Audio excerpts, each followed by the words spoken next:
గోదావరి నదిలో కాలుష్య నివారణ లక్ష్యంగా ప్రభుత్వం నియమించిన పర్యావరణ పరిరక్షణ టాస్క్ ఫోర్స్ రంగంలోకి దిగింది.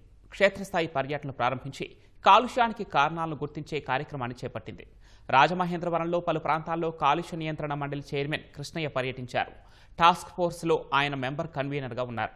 ఆయనతో పాటు తూర్పుగోదావరి జిల్లా కలెక్టర్ కీర్తి చేకూరి, రాజమహేంద్రవరం మున్సిపల్ కమిషనర్ రాహుల్ మీనా ఈ పర్యటనలో పాల్గొన్నారు. ధవళేశ్వరం వద్ద గోదావరి నదిలో నేరుగా మురుగునీరు కలిసే ప్రాంతాలను టాస్క్ ఫోర్స్ బృందం పరిశీలించింది. నగరంలో మురుగునీటి శుద్ధి కోసం తీసుకుంటున్న చర్యలను అధికారులను అడిగి టాస్క్ ఫోర్స్ సభ్యులు తెలుసుకున్నారు. ఇప్పటికే 50 MLD సామర్థ్యంతో మురుగునీటి శుద్ధి కేంద్రం నిర్మాణం దాదాపు పూర్తయిందని, సెప్టెంబర్ నాటికి అందుబాటులోకి వస్తుందని అధికారులు తెలిపారు. అదనంగా అవసరమయ్యే మురుగునీటి శుద్ధి కేంద్రాల ప్రతిపాదనలపైన చర్చించారు. కాతేరు, ధవళేశ్వరంలో మరో 2 STPలు ఏర్పాటు చేయాల్సిన అవసరం ఉందని జిల్లా కలెక్టర్ కీర్తి చేకూరి తెలిపారు. అందుకు సంబంధించి సమగ్ర నివేదిక సిద్ధం చేస్తున్నట్లు తెలిపారు. ఈ నేపథ్యంలో ప్రతిపాదిత STPల నిర్మాణానికి అనువైన పలు స్థలాలను కలెక్టర్, మున్సిపల్ కమిషనర్తో కలిసి ఆయన పరిశీలించారు.